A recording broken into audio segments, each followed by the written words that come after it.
Welcome and well-met, adventurer. Come inside, warm yourself by the fire, grab a cold pint, and join us for our pilot episode of Tavern Talk, the Saga of Lucimia stream and podcast brought to you by the Dungeon Crawler Network and Stormhaven Studios. I am Aggelos, your main host, and I am joined by my fellow Dungeon Crawler Network co-host, Asteldian. How are you, sir? I'm doing great. It's good to be back on a podcast. Excellent. I missed having you around. It's been a while. It has, but you replaced me with another Englishman, so I'm sure you're fine. No, it's without you, there's just something missing. So I'm glad you actually got to come out with Tavern Talk. So, yay! Woohoo! You guys may have noticed that there are 3 other people down below us in a very, very dirty way. Those no are one important. no one important. Just some people who are making a game that you may have heard of in the past. I don't know. I hear it's a full PvP title. Isn't that right, Tim? 100%. 100%. Full loot. Full loot. Absolutely no PvE. No PvE whatsoever. No monsters. No nothing. All right. Well, the people you just heard: Tim Anderson, executive producer, Saga of Lucimia, Stormhaven Studios. How are you, sir? I am good. What's up, folks? Also down in the corner, we have Mr. Giovanni Martello himself. How are you, sir? Hi, thanks for having me. It's great to be here. And the programming extraordinaire himself, the guy who talked me out of C++ and picked up a C# book, that is Mr. Robert Thompson. How are you, sir? I'm doing good. I'm sure I'm going to catch a lot of flack for that, so thank you for... My wife just walked down here and gave me 2 thumbs up. I'm like, yeah. That's a good sign. Good sign indeed. C-sharp! C-sharp! I also want to welcome the chat room. Hello, chat room. Nice to see you guys out here. If you guys have any questions, I'm going to be monitoring the chat as we go along. So if you have any questions for the team here about Saga of Lucimia, anything you want answered, not saying they'll answer it, but doesn't hurt to ask. Type it in chat. I'll save it to my little handy-dandy notebook, which is a notepad in Windows, which I hear Robert is just in love with. Yeah. This is true. Windows is absolutely my preferred operating system, and I think it is far superior to any other available. He has a deep passion for Windows. You just can't understand his passion for Windows products. Yes. It's pretty amazing, actually. A little bit of an inside joke for those. We spent the first few episodes, like the first episode, if you watched our previous interview with these gentlemen, we did an episode where we probably spent, how long do you think it was? Like 45 minutes trying to get you into Skype? It was a long time. It was pre-show, yeah, because that was a lot of fun pre-show. Yeah, that was expressing my love for Microsoft products all around. So. Right. I just upgraded to Windows 10. I think it's amazing. Hey, I mean, it's fantastic, and it deserves its place, and it's great for all the other operating systems, and they're driving everyone forward, and they're all good for each other. So it's definitely good that they all exist. We will talk about other things. That's a politician's answer if I've heard one. Yeah, I was gonna say, wow, that was pretty amazing there. Actually, I like it. I don't think I even like Windows 10. and I'm a Windows fan. Okay, all right. Oh, I like Windows. But anyway, we're not here to talk about Windows. And if I I just shut my entire. Well, so much for wanting that, right? Great. As I'm fighting with. Oh, there we go. Back to where I needed. I actually accidentally shut down my window that I needed, so that sucked. So I got to bring that back up. But before we really get going, there's been a little bit of news that we want to talk about Saga of Lucimia and what you guys have been doing recently. Your name's starting to get out there because we are seeing now that you have your own Reddit, correct?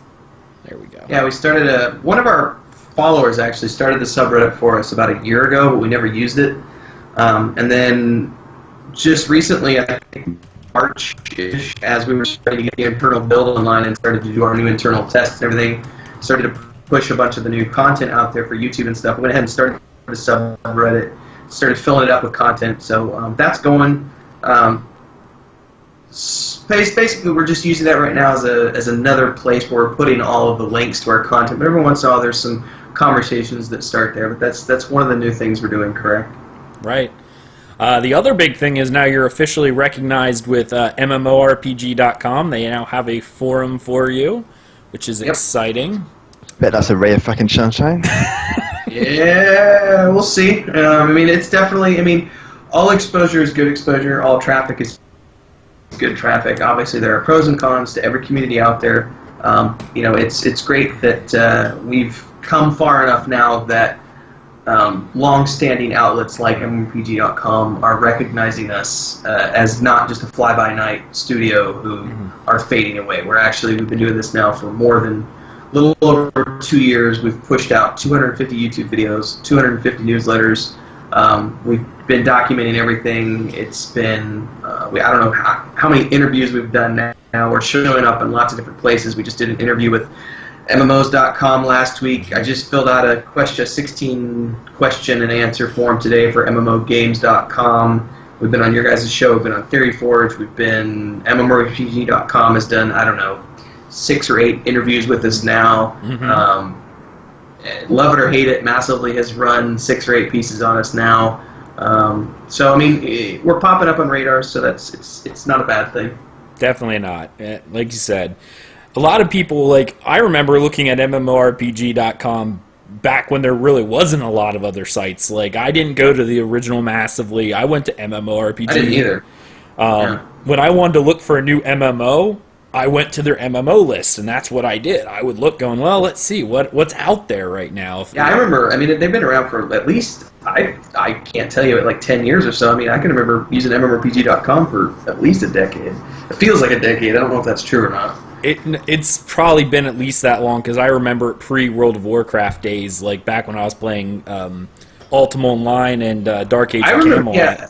It's got to have been, because I can remember it when Vanguard was in alpha. I can remember checking there for Vanguard updates before I got my invite. So yeah, it's been a long time. That was 2004, 2005, somewhere along those lines. Yeah, they've been around for quite a while, so they are a very well established community. So like you said, whether or not you get some trolls one way or the other, the fact that they are now officially recognizing you as an MMO, not just a random whatever, that it does mean something.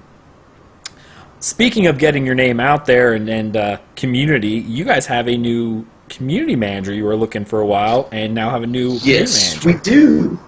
Yes, we do. We welcomed Eloa. Some of you guys know her as Eloa Wendy.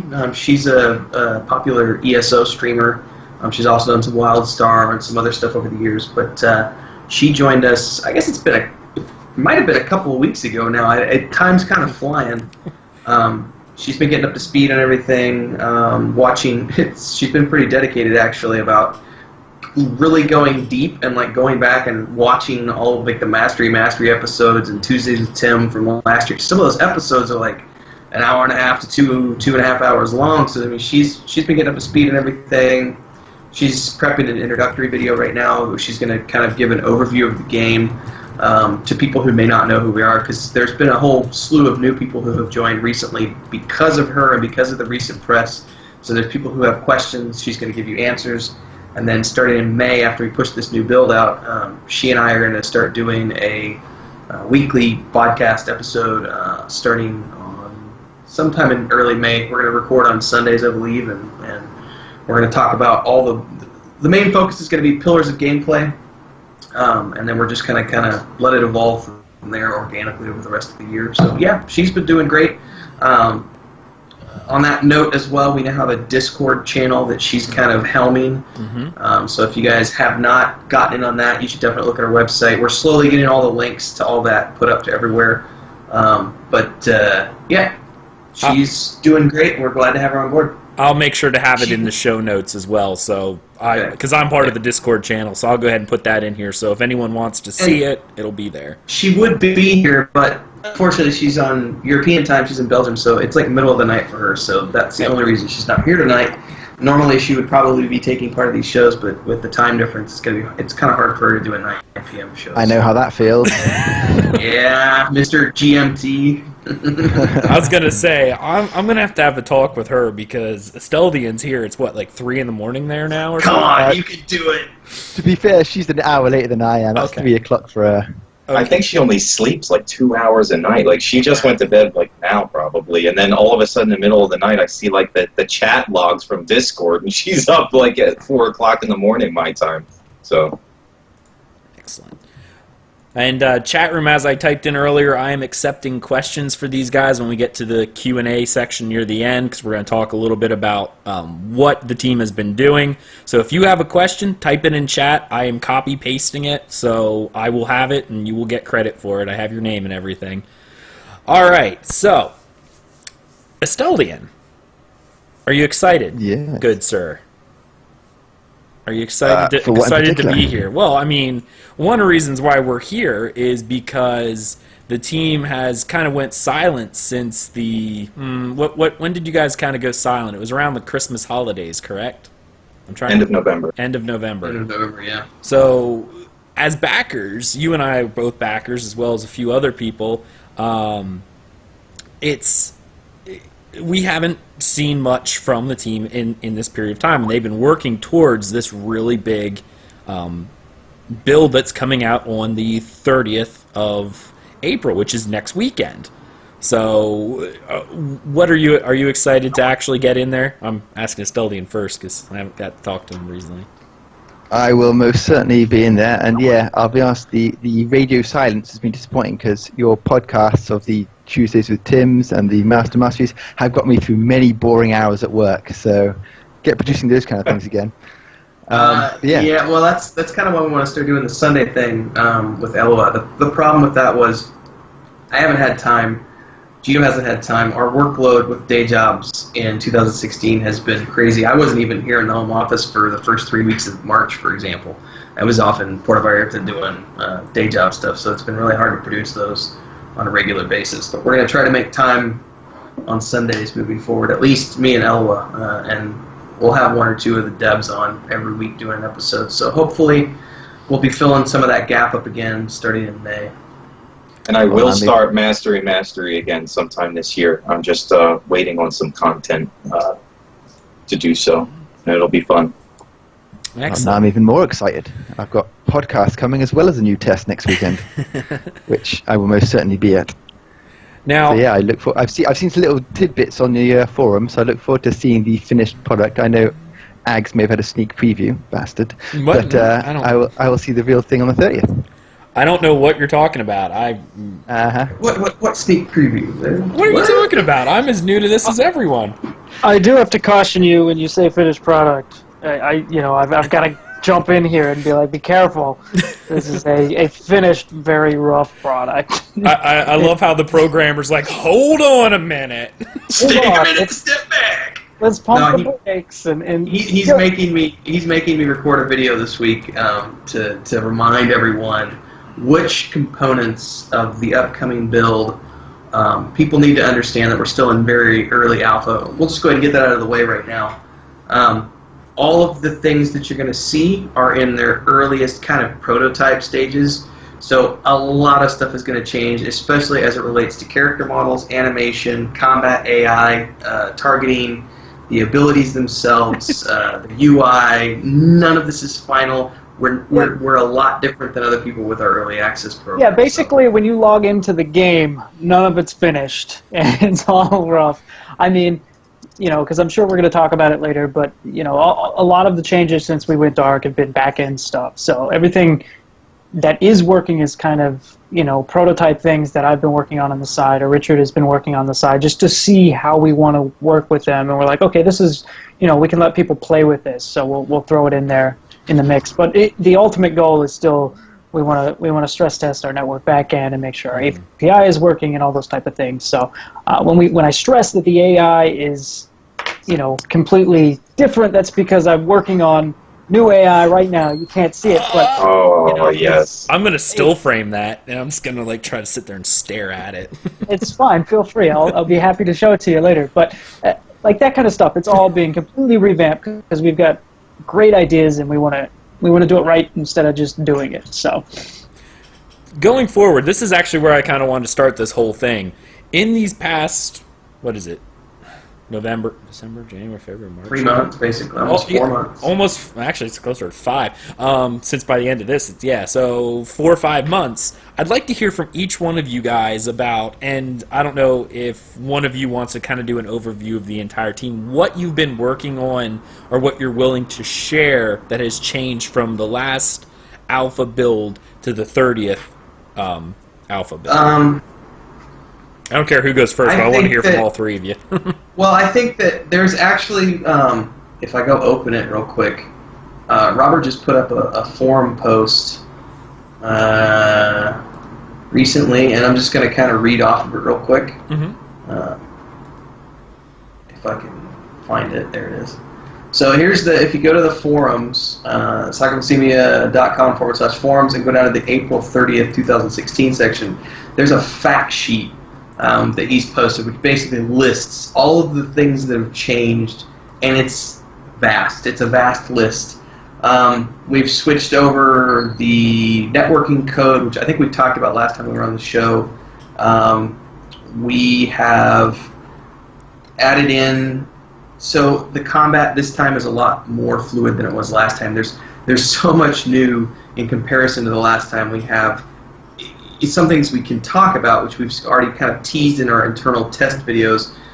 We do have functioning NPCs with a functional AI. It's very rudimentary and crude, but it does work. There is aggro list. They can kill you. They will chase you. You need a group to get together. We do have the basic group functionality there, although the UI is not in place at the moment. And then you can read down the feature list here. New networking backend, new database, API, new social server, redesigned login, loading, character selection, character screens. We now have a full 3 character presets available with fighter, ranger, scholar, and male and female. Avatars, overhaul of the game UI, which is a work in progress. We've got zoning to the tavern, camp, and dungeon. Character stats are visible with the C key, a day-night cycle, revamped training camp textures, lighting, LODs, revamped tavern layout, gliders and lighting, revamped player character animations, ambient audio to multiple scenes, friendly and aggressive NPCs, footsteps for audio in NPCs and players, basic combat, you can miss or crit depending on your role, there's avoidance and mitigation bonuses depending on your stats and armor set, and a whole bunch of other stuff. So, I mean, there has been a lot. None of that was in our first builds for September, October, November, because September, October, November was us saying, hey, you know what, we got our basic networking framework in place, let's see if it all works, and let's make sure that we're on the right track. And after 3 months of testing, we said, we're not happy with our networking backend, we're going to take it offline for the holidays, and we're going to redo it all. And Robert and Richard have busted their ass over the holidays, and we're actually, and this is a rarity, and it probably won't stay the case as people's work schedules change, but we're actually ahead of where we thought we would be. And we actually could have pushed the build up. I had projected that by this time there would be no combat. It would be pretty much logging in and running around. I didn't want to get anyone's hopes up, and it turns out we got combat and much, much more. So it was. Yeah. I was pretty excited, and that's why we wanted to share this with you, because it's really just rough. And it's completely in the midst of being gutted right now, and the code's totally being changed, and basically, 100% revamp of it. But that's, it's something to play with and something you can enjoy. So just don't take it face value and be like, oh, this is what the game will be like. Yeah, and there are still bugs. There's a list of known bugs that are there. So people just need to be aware of those things. So for those of you who are testing, pay attention to the actual fact sheet, and I'm going to be going over these in a video coming up this week. So, but that's pretty much where we're at. There's not a lot I can add to that, other than there's a lot of stuff still going on behind the scenes that you're not seeing and you're not going to see. We've teased a little bit. Emma has been hardcore working on all of the Ellen High concepts for ruins, the cities, and just the overall art scheme and style for the Ellen High. So she's basically January, February, March, and into April, she has been getting all of the rough drafts done to the final draft stages, and then she has a deadline at the end of the month where she's finishing all of her drafts, and then she's moving into 3D production of all of those assets. Joe is on the back end working on asset creation. He's also been doing avatars, which if you pay attention, you'll see some of these avatars showing up in the build as actual, kind of like Baldur's Gate style portraits that are overlaid where your character avatar would be. So he's been working on those, and he also has been working on some in-game assets as well. The world building team is doing stuff behind the scenes, doing zones and stuff that we're not going to be showing for months yet. You were asking me about the speed. If I was going to do the speed building of a zone, I haven't even been able to touch a zone since the end of February, so I'm hoping to maybe do one in May, hopefully. We're potentially, I'm looking at you, Charlie. We've got some additional world builders we're looking to bring on board. So, that stuff's going on. The art team's going on. David's been doing music behind the scenes that, we don't release all that to the public. There's a lot of stuff that goes on that you guys are never going to see because at the end of the day, that's stuff for basically later on down the pipeline after we have all of the stuff that's in the test build right now finalized. Once that's all finalized and we move into the actual production of game content apart from the basic core mechanics, you'll start to see some of that stuff. So, I'd say by the end of the year, you'll start seeing some of the stuff coming out from potentially earlier than that. We've also got, Robert and I have spent quite a bit of time the last couple of weeks talking a lot about the new character models, what system we want to use for character models, what level of customization can we afford to have in our game based on where we're at in our development cycle and our budget. How do we want our art style to look? How's that going to work? Because the avatars we're using now are not anywhere close to being what we want down the road. So, there's a lot of stuff that'll keep changing as we go along. So. Okay. Giovanni, what about you, sir? What have you been doing recently in these past few months? And you're saying Mastery's coming back, right? Which I'm hoping so because I've killed so many hours of work production time watching those. Well, that's really, really great to hear because, we started that, you can tell in like the first episode or two, we were very, very green, just getting used to being on camera, having to talk, and, I stay a lot still. I have problems doing that. But what we've been working on is really refining certain systems like the stat system. Robert, you can interrupt me at any time. I know you look like you want to say something. No, you just said, I say a lot, and then you pause, pointing it out. Hey, I've been doing a podcast for over 2 years now, and I'm every 3 seconds. It's like, what am I talking about? Why am I? I think it's really American to say a lot. Well, it's really it's very telling of our culture. It's hard throughout all of school. Like we have to give a lot of presentations and stuff like that, and I had this one teacher who just harped on us about like who said he would just. Right. Berate you until you stopped because each class. It's hard. You've got to stop filling that time with extra stuff, but that's off topic. Sorry. It's hard. I just thought it was funny. Your brain moves faster than your mouth. Your mouth pauses to catch up. Anyway, so, there it is again. Robert is doing a ton of work behind the scenes, and he is basically our bottleneck right now, albeit a large bottleneck, a lot of throughput there.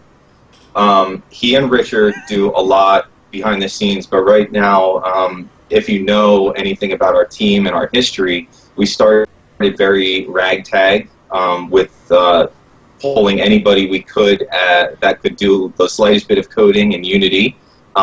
We've had several team members, come and help us for a little bit and then, move on to other things. We thank you to everyone who's come in and been a part of this production. But really,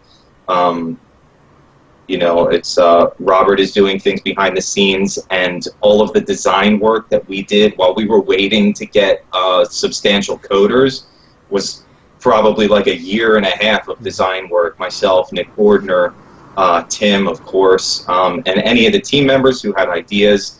We put together the mastery system, kind of what we want to do, the nuts and bolts of the game on paper. And we've been working off of that for quite some time. I have 1,000 spreadsheets, all different. So we've been trying to consolidate, getting our wiki straightened out with the correct documentation. So if a new team member comes on, we can easily get them up to speed on what we've been working on. Me as the skill class mastery designer, I've done the majority of that.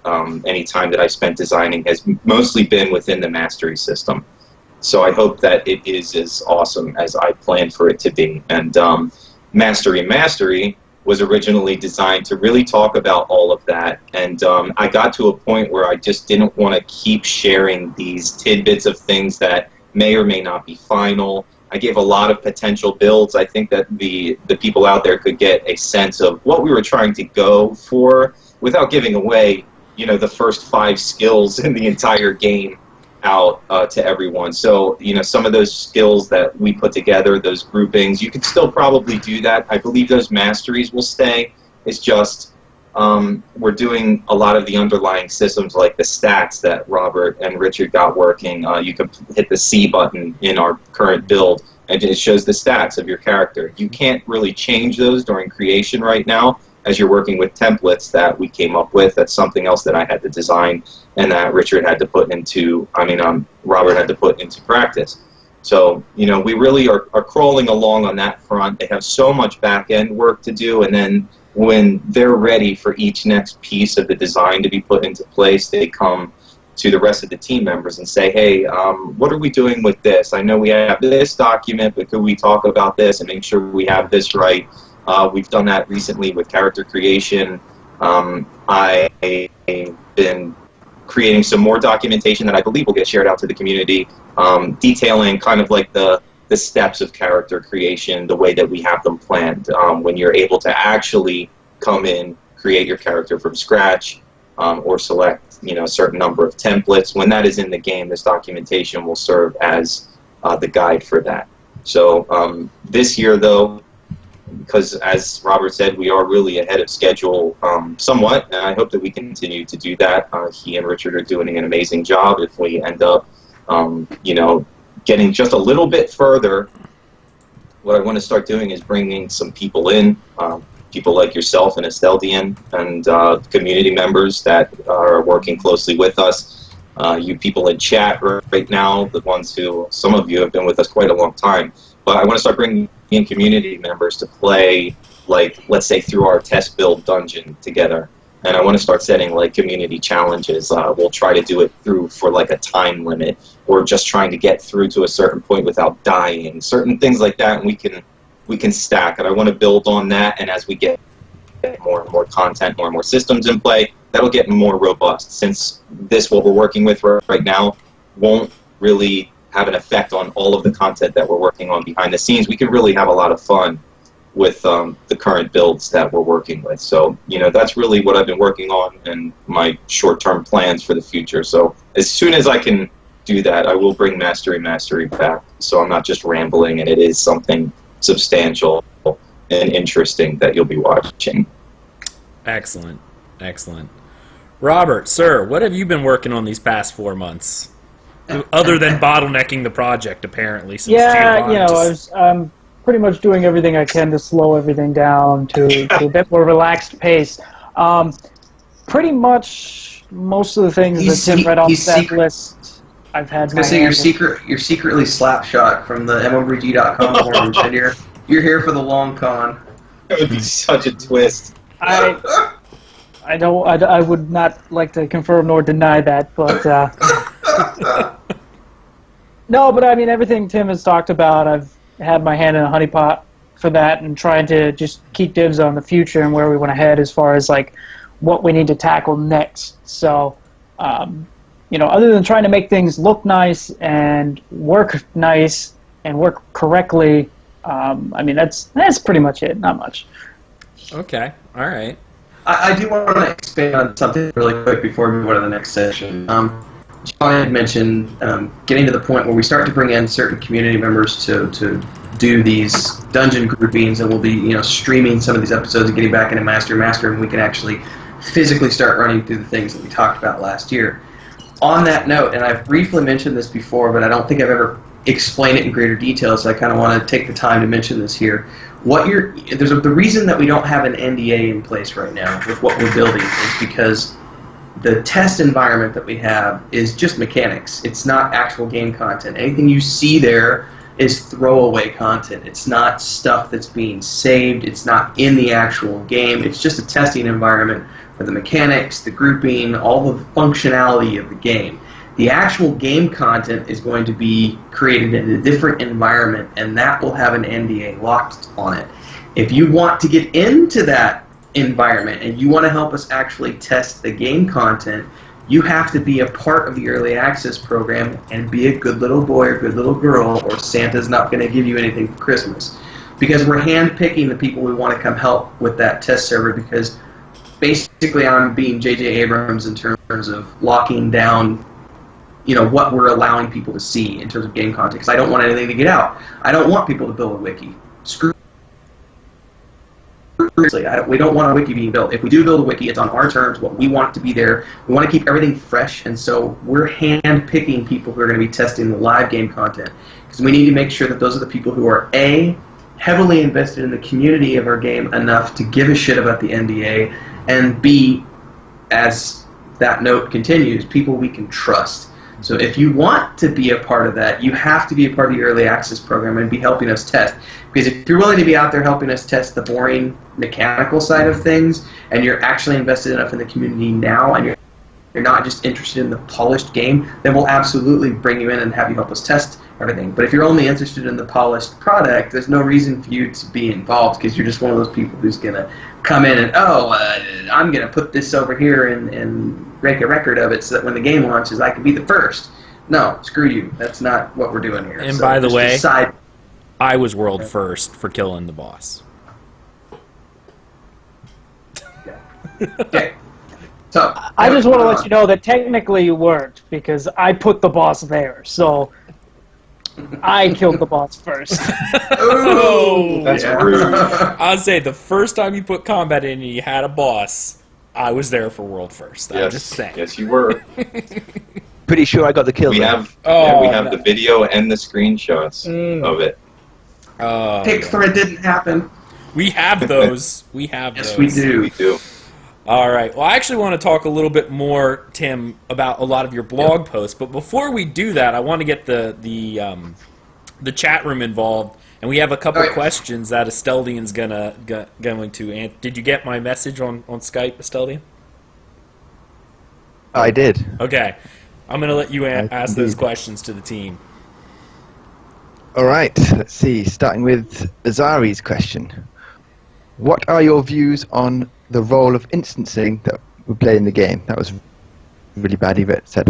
What are your views on the role instancing will play in the game? There we are. We actually talked about this in, I think, the last episode we did with you guys, but it's an open world, open dungeons. There are no instances.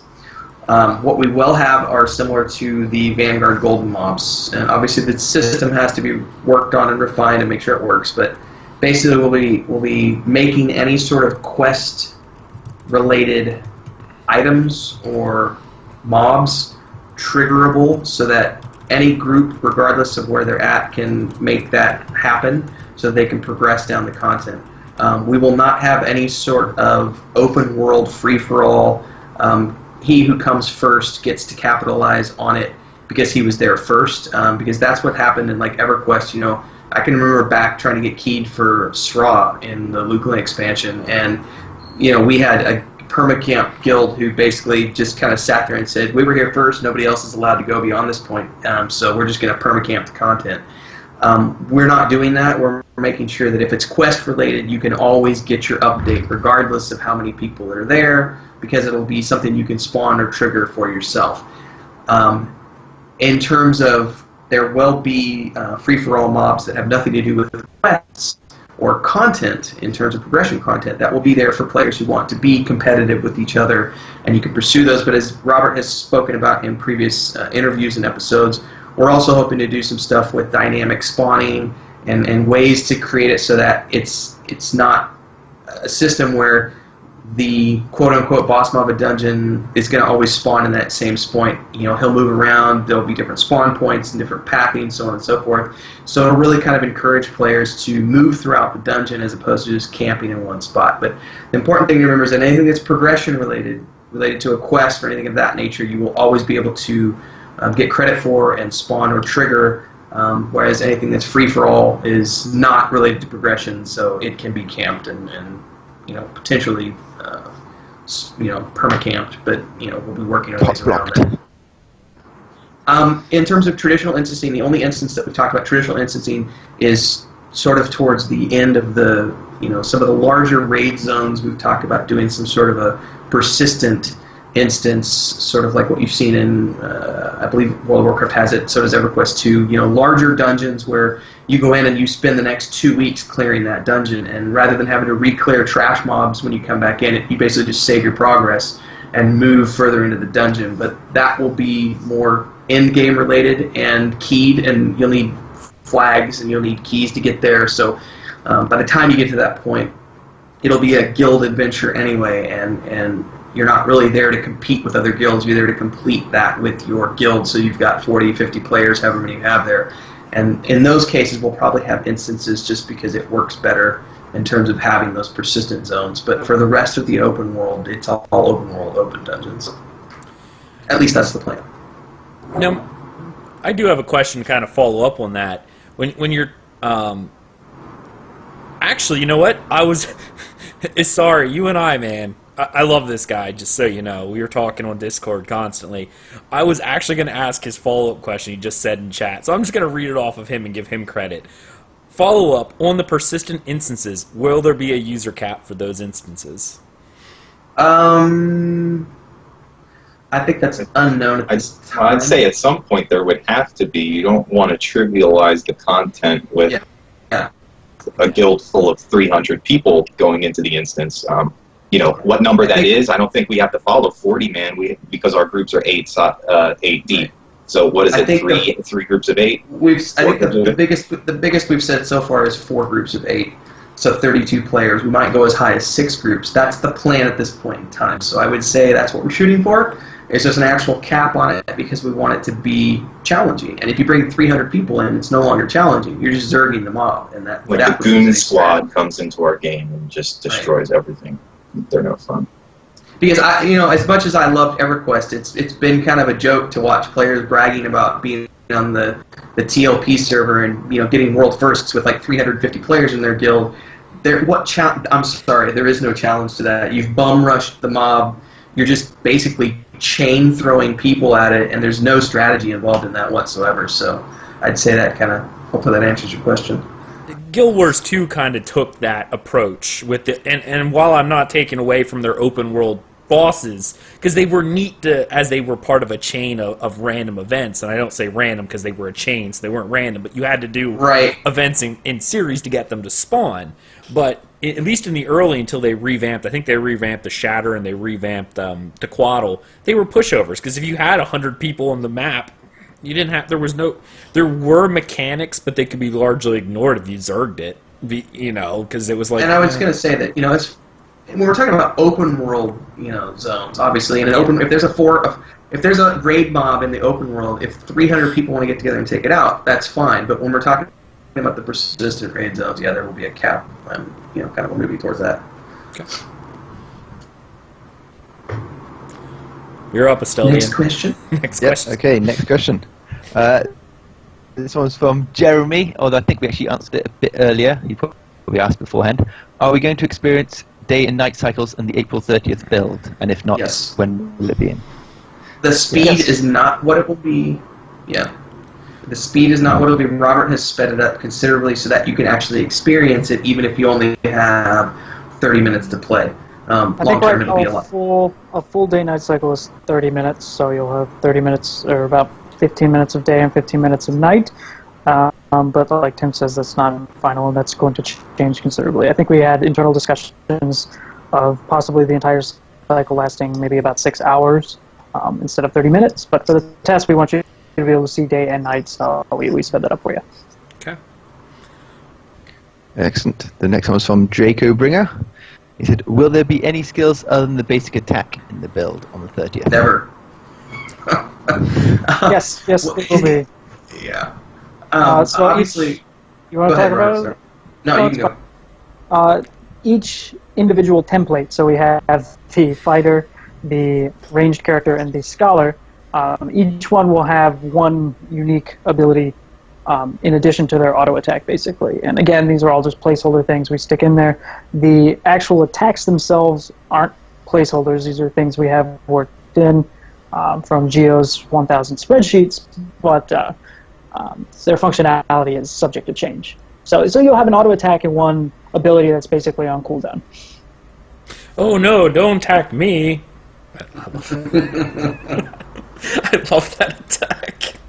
I wonder how many people out there right now would understand that. I don't know. You should That have was been a part good of. inside joke. You should have been part And of. I do want to the say inside. something real quick, because I saw this pop up in chat from Asari. I proposed that to Robert during our initial discussions about doing a real-time day-night cycle. But the problem with that is what happens to the guy who can only ever play 7 to 10 on a Friday night. If we're using real-time cycles, he's only ever going to be able to play at that. So it's always going to be nighttime for him when he plays the game. And if there's quests that need to be done during the day or quests that can't be done at night, he can never complete those because so we can't do real-time from a gaming perspective. Yeah, for an example for that, you can go play DayZ, for instance, and a lot of their servers are in real time. And, I used to play with my friends when the game first came out as a mod, and we'd play at night. And every single server we log into, it was night, and we couldn't see anything. And I'm like, I kind of want to play in the daytime. So we had to go find like a European server or something like that. And it was just kind of frustrating. So it'd be nice to have some variety when playing, so who knows when it won't sync up. Yeah, and I'm so glad that question was asked, because I think that's the end of the first series of questions. So chat room, if you have more questions, please throw them in here. I'm keeping track of them, passing them to Asteldian so he can ask. We'll do this in batches. But I'm glad that was a question that was asked. Real time. There is another question. Oh yeah, I have them, but I'm breaking sorry. them up. That way we can kind of talk about other things as we go along. Okay, never mind. Oh yeah, don't worry. I'm not forgetting them. I'm actually copying and pasting them. I want to do a little bit of both. I do have one question, though, that I'm going to throw in there related to the raids you mentioned, actually. When you said at the end, an open world boss, if there's 200 people going in, it doesn't really matter because it's open world. Are you going to intentionally put in a mob that literally takes like 500 people to bum rush it in the open world? It's just so, like the Sleepo kind of was. So crazy powerful that the server just wants to band together so they can actually take it down. I think of the Sleeper, something like that. That was not even meant to be killed, and people came together and did it. So, and we've talked about having things in our game that are meant to be one-time events. That so why not? I'm sure we'll figure something out. Awesome. Asteldian, you ruined my flow, because the thing I wanted to talk about was the players who were in. You're like a player who only logs in during the night. Well, you did a blog post and video series recently called Darkness. Can you explain that to what that's going to mean in your game and how you guys are working with that? See, that would have been a perfect segue. That's for all of you guys. Any of us can answer that. So if you want to take a break, or Robert, I can talk. I haven't heard from Giovanni in a while. Let's hear from Giovanni. Yeah, Gio, really? I feel like I talk so much. No, I have like the worst accent. Asteldian makes me look like some street rat. Well, me too. That's why he's on all my shows. I have to have a British guy on one of my shows to make me sound good. No, it's great. I talk crap, but I sound good doing it. I'll type to you and you say what I wanted to say. So we're talking about Darkness. I know there are some other games out there being developed that are going back to a little bit old school. I think that out of the MMORPGs, I think we are the ones who really want that classic EQ darkness. Something. It'll be dark. Something that you can't just turn the gamma up on your monitor.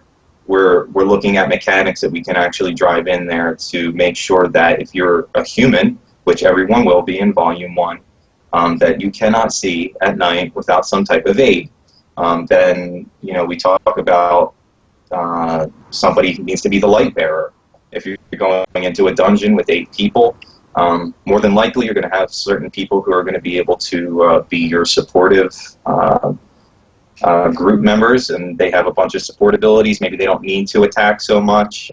They're going to have to hold, the lantern, the torch, the any number of items to light the way for your group. Or there may be something that you can get that's some type of contraption that you can carry around, set down, and then continue to fight around that light. But that's what we want to do. I remember in classic EQ, you start out as like an erudite, and you walk out into the forest, and you're like standing next to a hut with has like one torch on it, and you're just waiting for a snake to crawl by in front of you. Kill the snake! It came into the light. That's really something that stuck with me ever since. I was 16 when EverQuest came out, and that stuck with me ever since. And nobody's done it since. It's always been lighter and lighter and lighter, to where it's just kind of like colors change. There's no real, there have been some games who have done it, but that's what we want to do. So darkness is going to be a perilous place. You're going to get lost. You're going to need torches. Torches will most likely burn out. You're going to need to prepare for the darkness, as well as many other things. So, I don't know if anybody wants to expand upon that, but darkness is going to be something.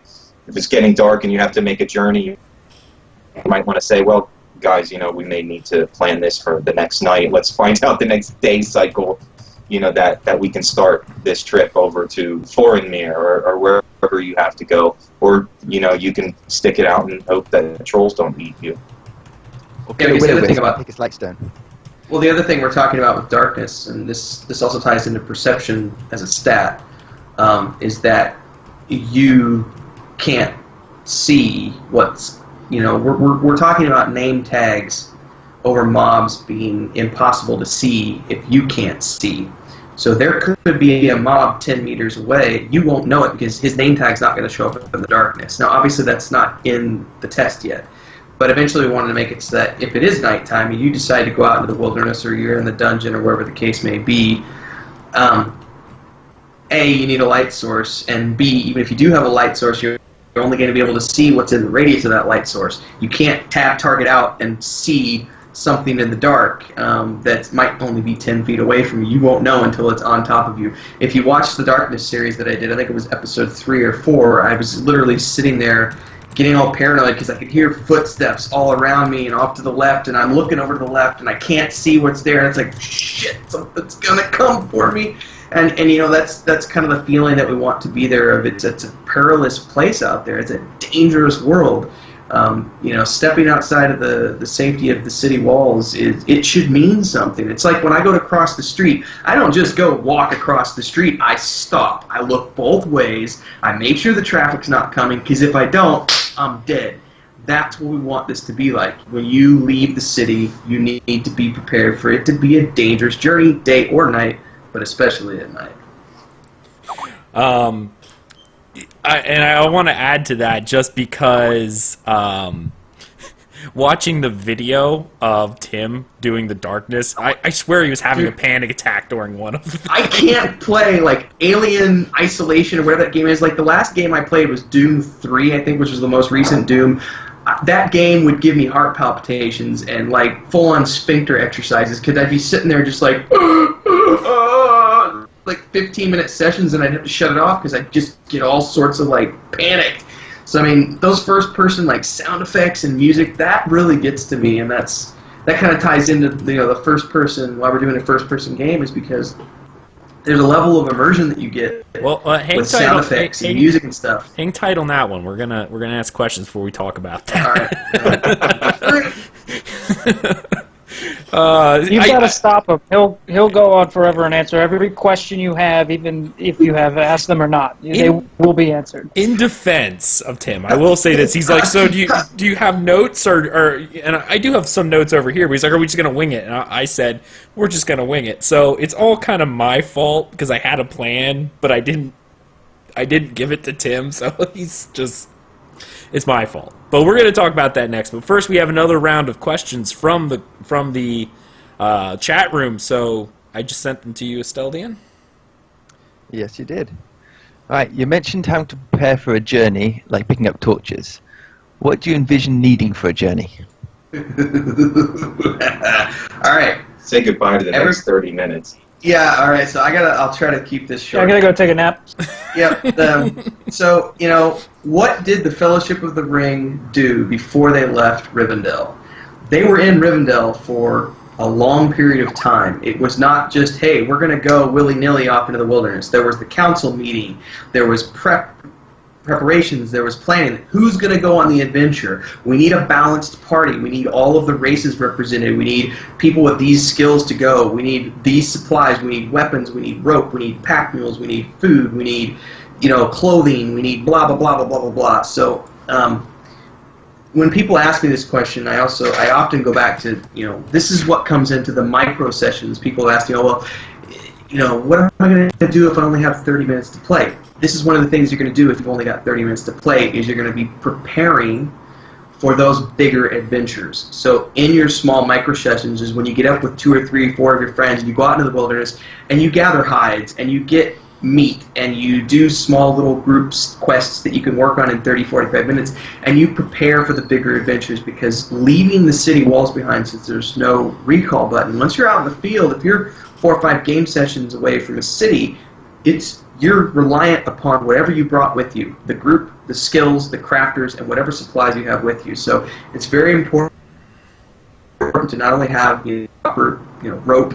Rope is very important. Rope, climbing supplies, lanterns, torches, extra leather, meat, extra iron and metal to repair your armor, extra wood to repair the wagon and the axles, and food for the horses and tack for the horses, and all of those various things. You need all of these components to go out on an adventure. So it's really, you need to think about it being like the Fellowship of the Ring leaving for their adventure to Moria and to Mordor or beyond that. It was not something that they just did. There's lots of preparation and planning. They also wondered why, if Gandalf could fly on eagles, why they had to walk the entire way. Yeah. There's theories about that, actually. There is a fan theory. Hey, says fly, you fool, because he's telling them to take him to the eagles. Right. Yep, I read that, exactly. I'm a Tolkienite like crazy, so if you want to talk Tolkien lore, I'm all over that, but that was just a running joke. Let's see, what are we at?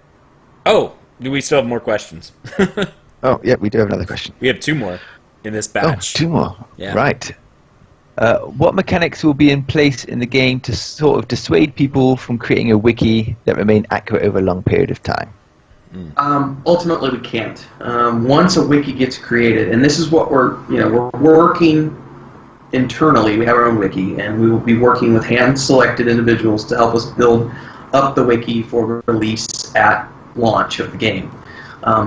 What we're trying to avoid, and we cannot ultimately avoid it completely. Eventually, players will be able to put all of this information out there, such as where's the entrance to this dungeon, where's the outpost in this zone, things of this nature. Things that we will be doing to make things more challenging is, first of all, never update any sort of content updates. So we'll tell you what we've patched in terms of bug fixes, but we're not going to tell you that, hey, we've added a new zone over here, or we've moved Ranger Bob from this zone to another zone, or there's a world event that's going to happen over here. You're not going to know those things. You're going to have to pay attention to the in-game lore to see these things happening. And the interesting thing about changing NPC locations is that player A finds Ranger Bob in location X. He puts that on the wiki. 3 months later, player B comes along. He goes to X.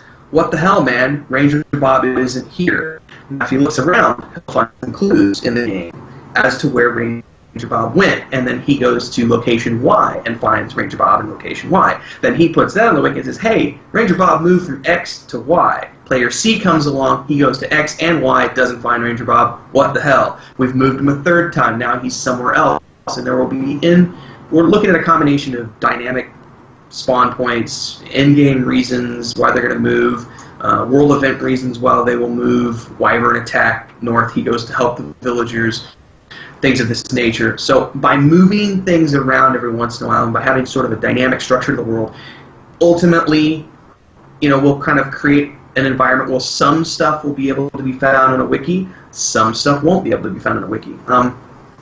Long term, we can't control that. Short term, and we're hoping that, for example, by the time the game launches, we'd like everything to be as fresh as possible. So we're trying to control that very well. The next 2 years after the game launches, we have no control over what people decide to put out there on the internet. So, we can do what we can in terms of not showing people changes in the patch notes and moving NPCs around and things of that nature. But once somebody puts the location of a dungeon out there, it's out there. Unless we decide to shut down that dungeon for an in-game reason, once that information is public, it's public. So, ultimately we can't, but we will do what we can to make it as fresh as possible.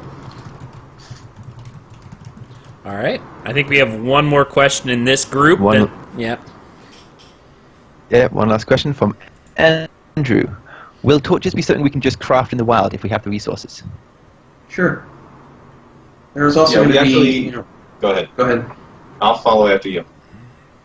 There will be lots of in-game light sources, so... Yeah, we have...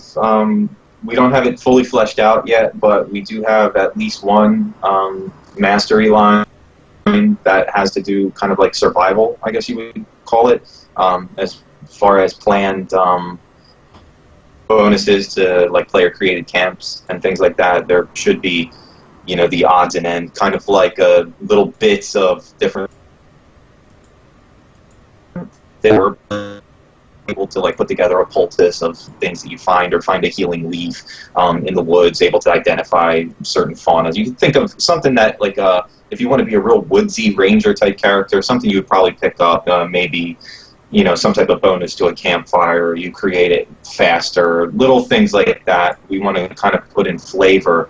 While it's also a helpful mastery, it's also something that kind of builds the feel of your character. So I imagine being able to pick up sticks and twine them together, find some type of fuel to,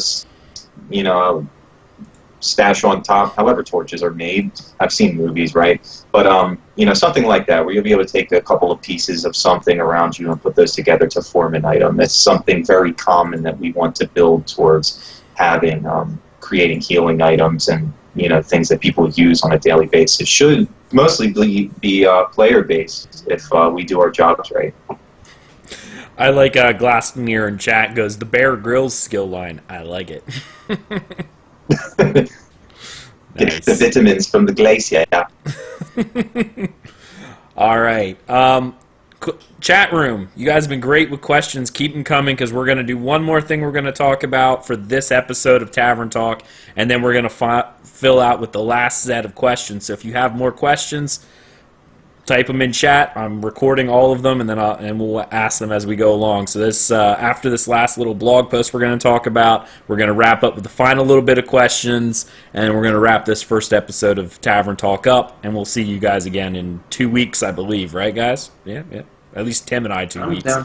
All right, because this is going to be kind of a bi-weekly thing going forward if Tim wants to talk to me for that long. So we'll go from there. We'll see. Yeah, I'm down for it. Cool. Because this has actually been a lot of fun. I'm so happy the chat room has been super active. Got a bunch of questions so far, so wanted to let them know to keep them coming. The final thing of prepared, and I use prepared very loosely, content that I really wanted to talk about was one of the final blog posts that you posted in this most recent, I think last week actually, first-person view. And your thoughts on first-person view? That's actually an older blog post, but yeah, go ahead. It's one that I don't think we've talked about, because I feel like maybe I missed it, and I don't know of how many other people may have missed it as well. Yeah, that's an older blog post, and I don't think a lot of people even realized that we're a first-person game. Yeah, I didn't realize that until just recently. Like, I knew you guys had first-person, but what you talked about in the blog post was that's going to be, quote-unquote, the default way.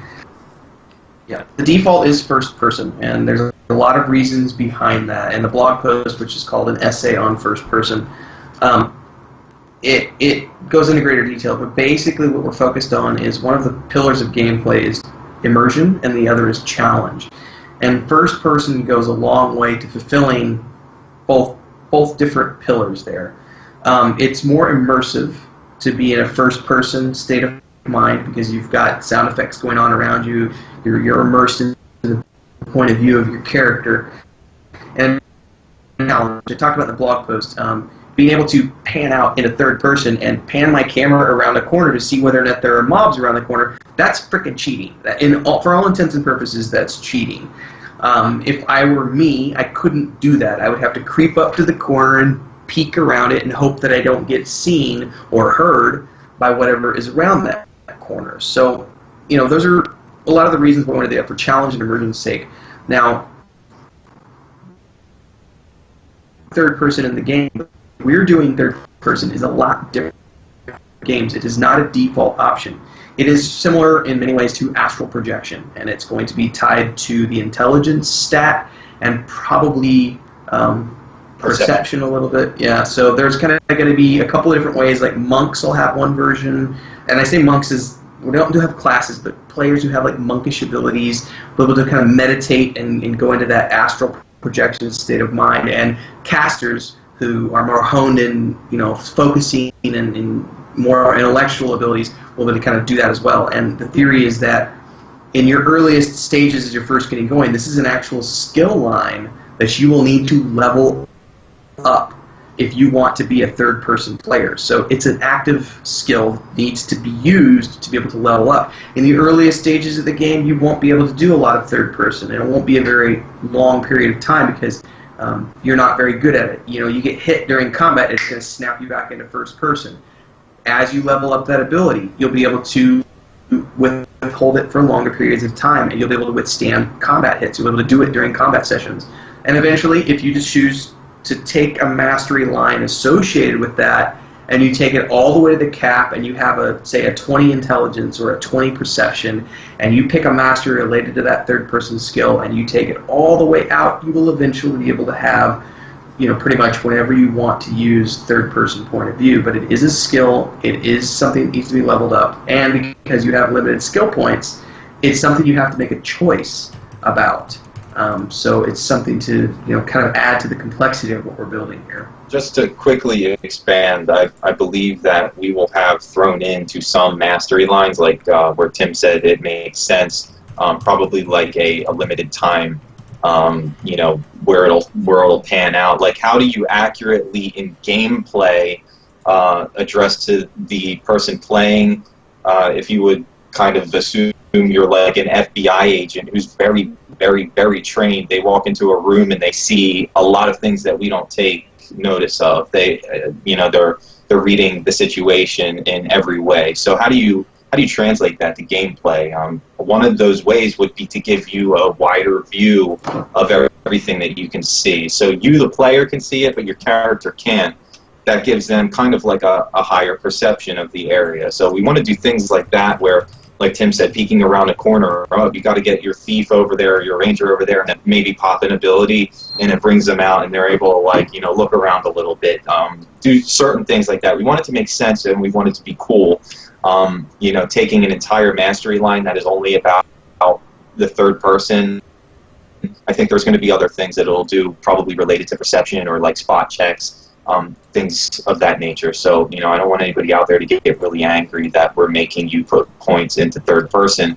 There's really going to be a reason for it. It's not just something cheap that we're doing. There's going to be a lot of stuff communicated to the player through sound, through being in that enclosed space that you're only able to see so much. You really have to rely on some other senses for actual gameplay reasons, not just, this is the way we want you to play. We really do want some of you out there who just play the game to play the game to hopefully get your character spanking McButts into like that immersion factor.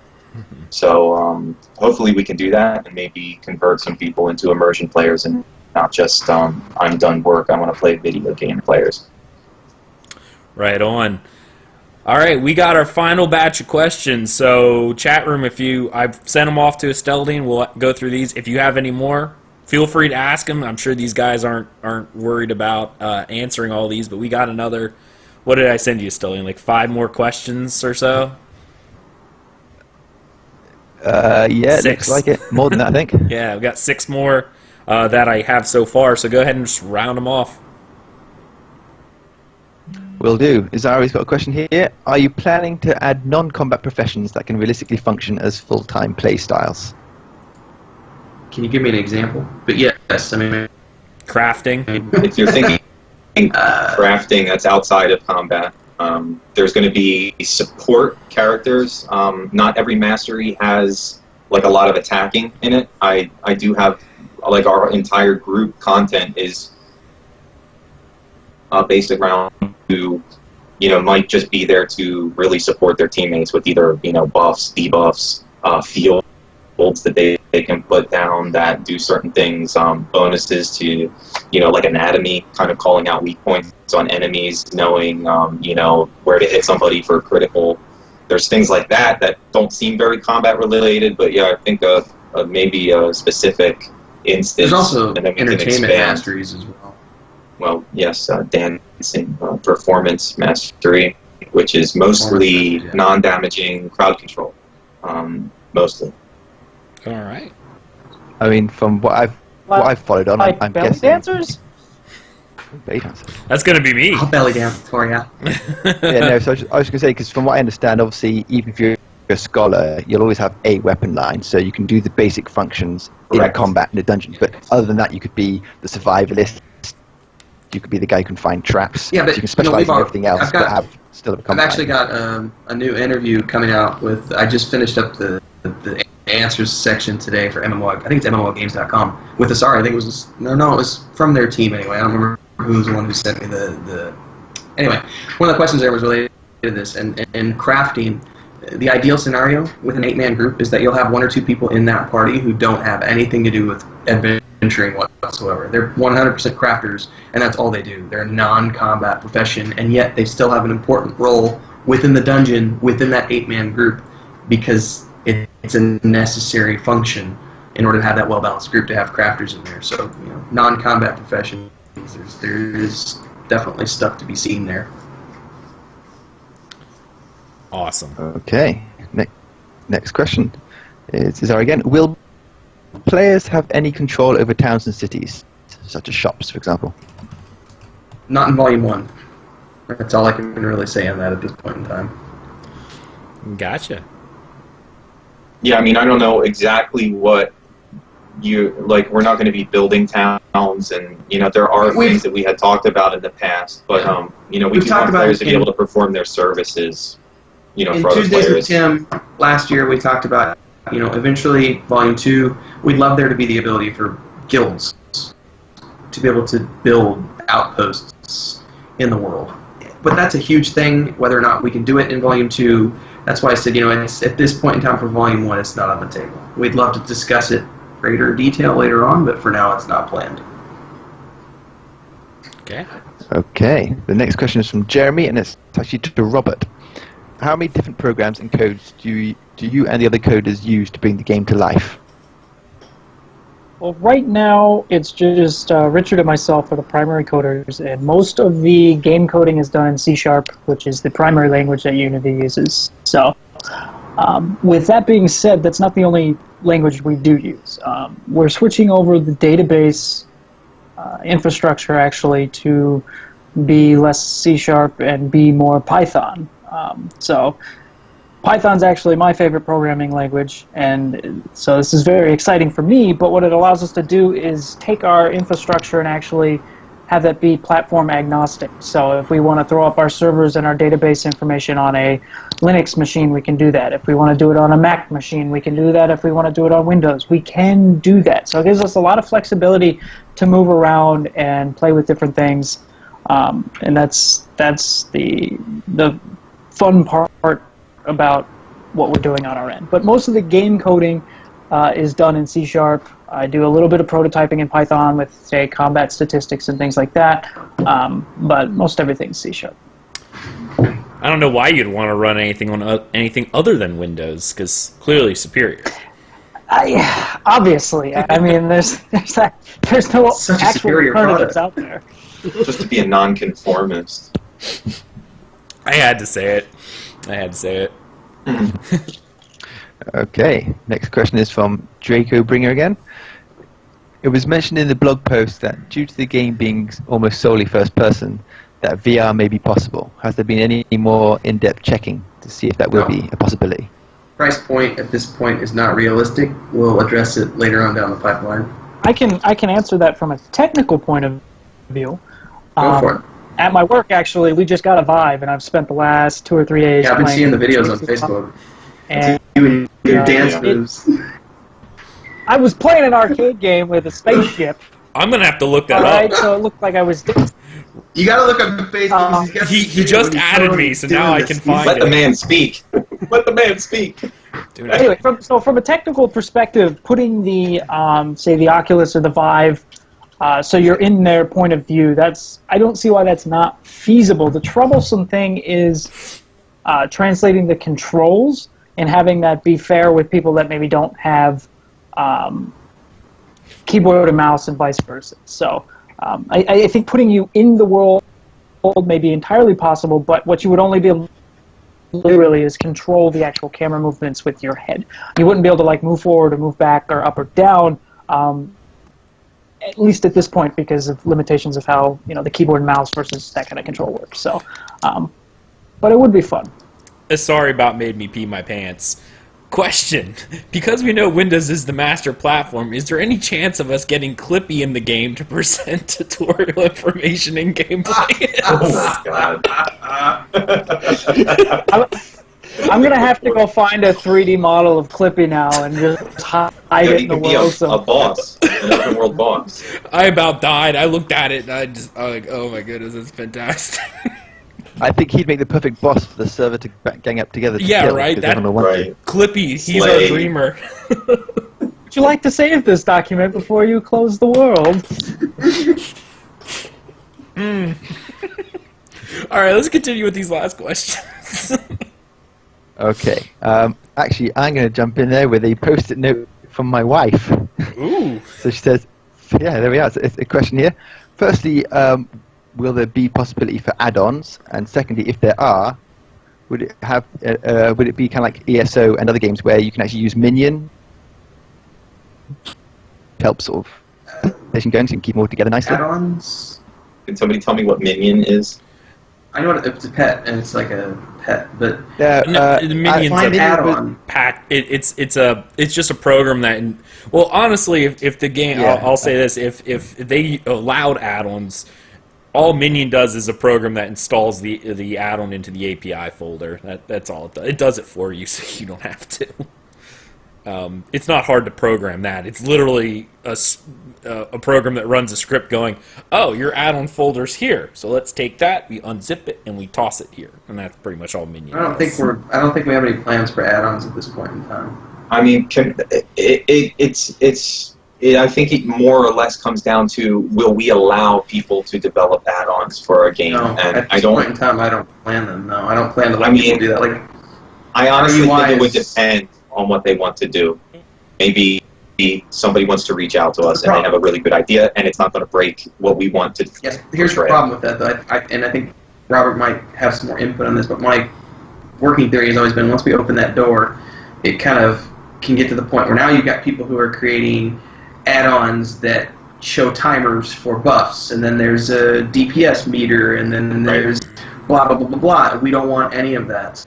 So my stance has always been hardline, no add-ons. You can't, you use the UI, you can change size, you can move it around, but you don't get to go create your own UI, and, that's not where we want to be.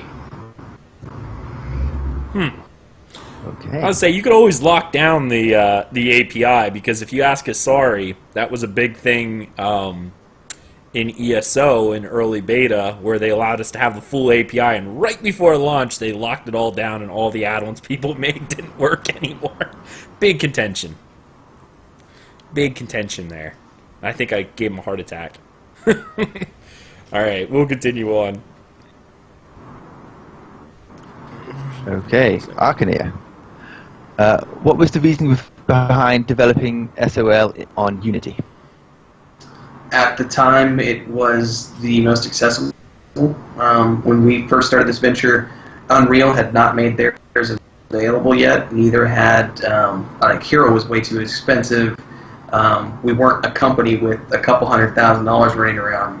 We were a bunch of guys going, "Hey, can we do this? Let's play around with this Unity tool that's over here. It's freely available and it has an asset store," and it allowed us to get our feet wet. And from there, it just it's gotten better and better and better. The tools have gotten more progressive, and it's so popular now that Unreal came out with their free version, trying to compete with Unity.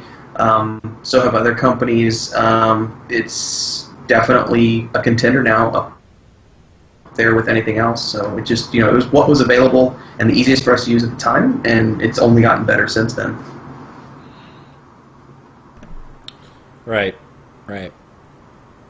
Okay. And the final question we have is from Azari again. Will third person eventually be an always-on option instead of just an active skill? So once you've got, I think you mentioned it when you get to like rank 20 or whatever.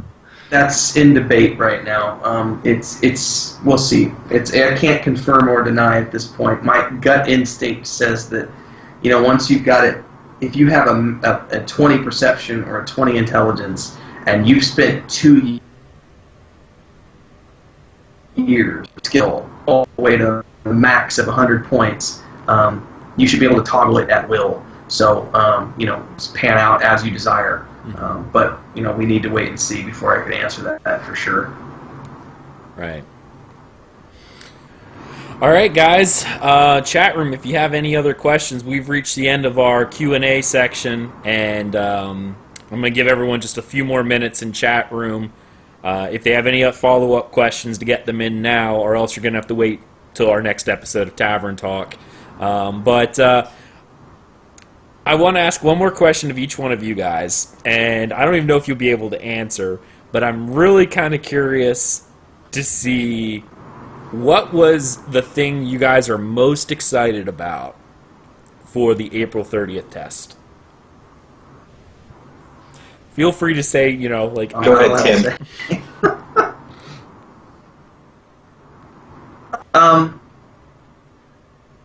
I'm not allowed to say. No, I mean there's a lot of cool things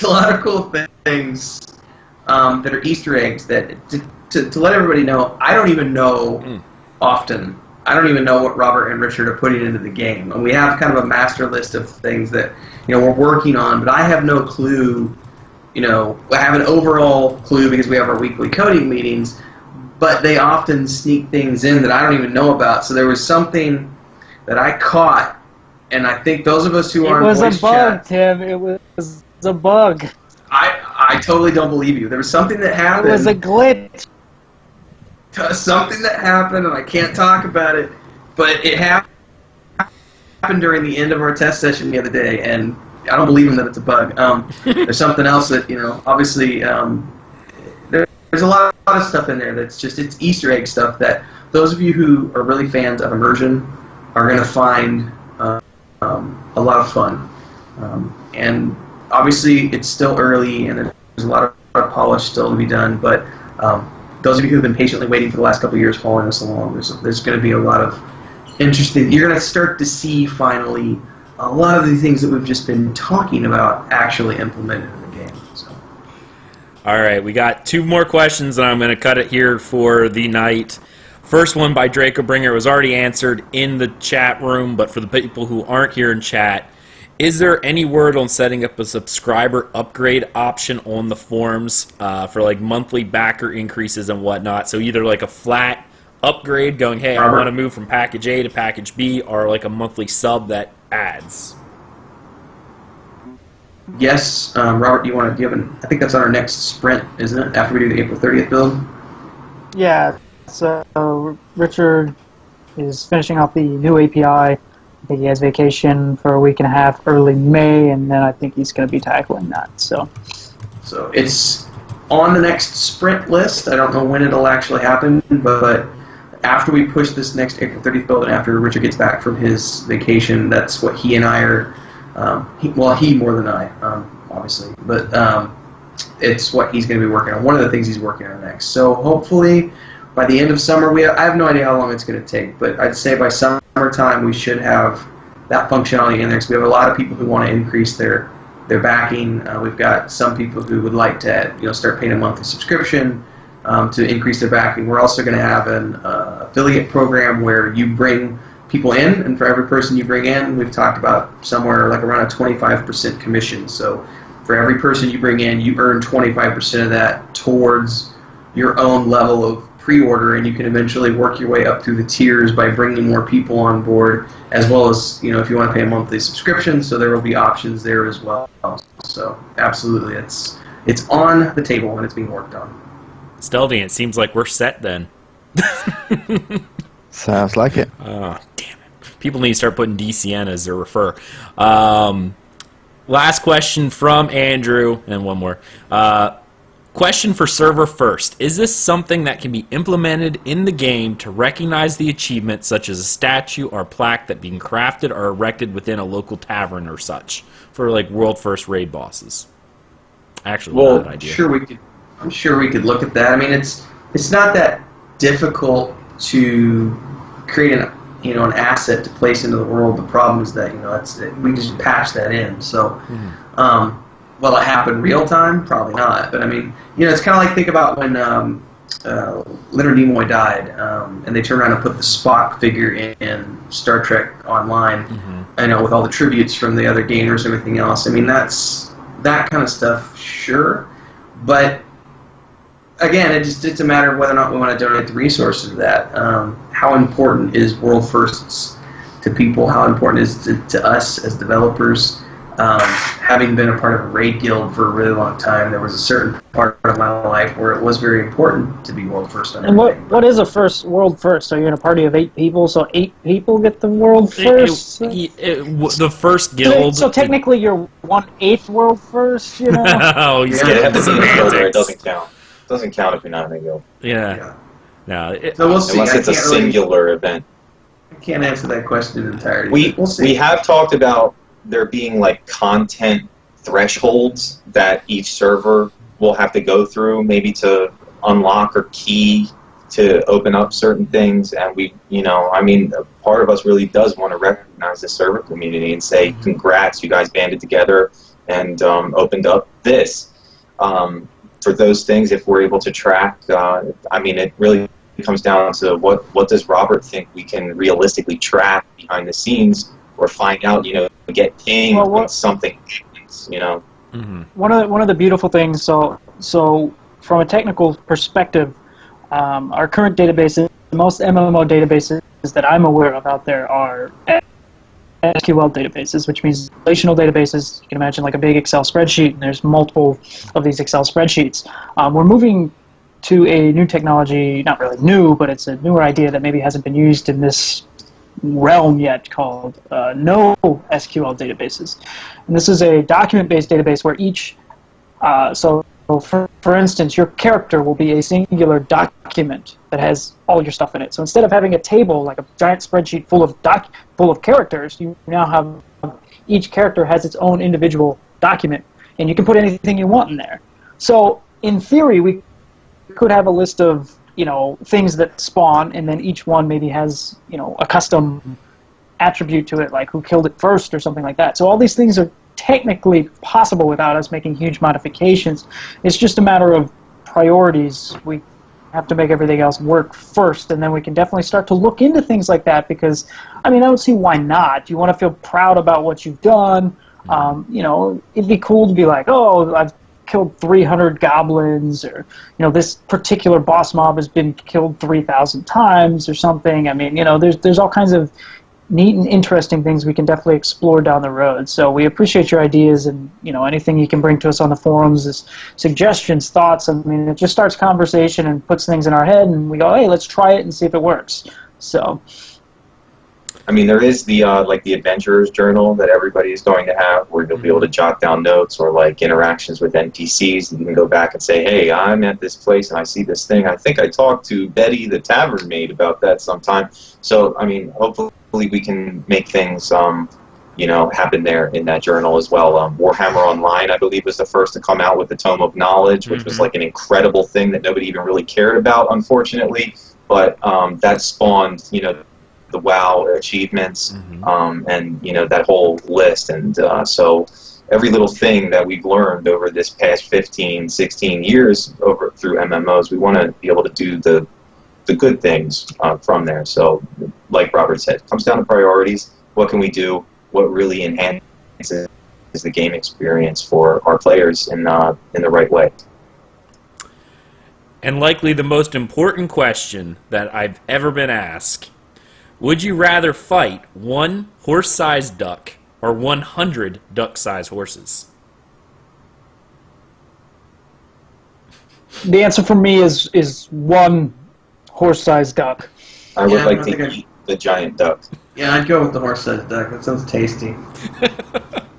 Well, you have to explain why. You can't just pick it. You have to have a It's valid more reason. challenging. I feel I don't really wanna bad kill- about killing miniature horses. Is that just me?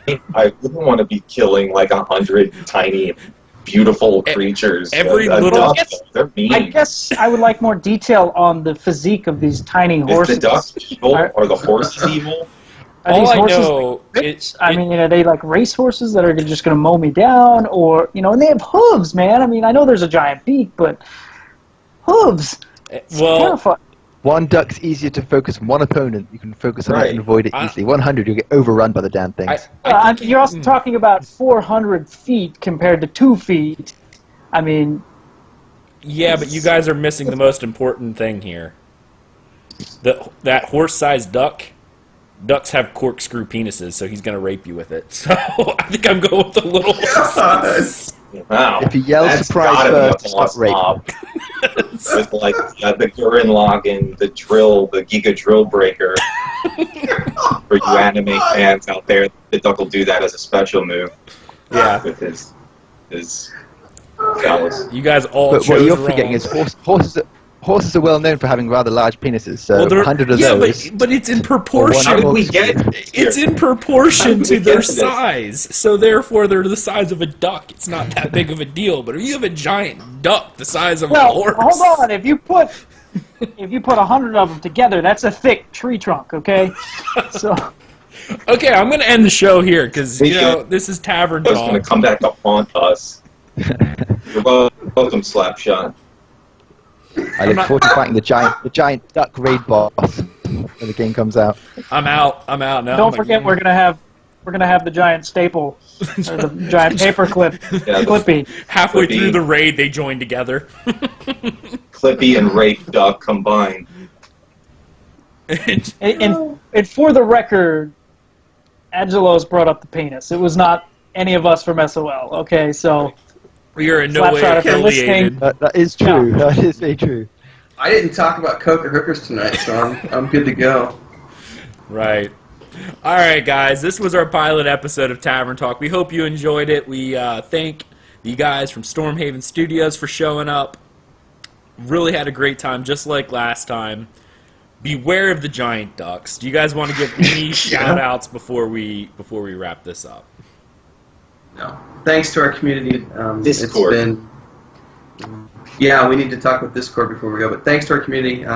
You guys are what got us here today.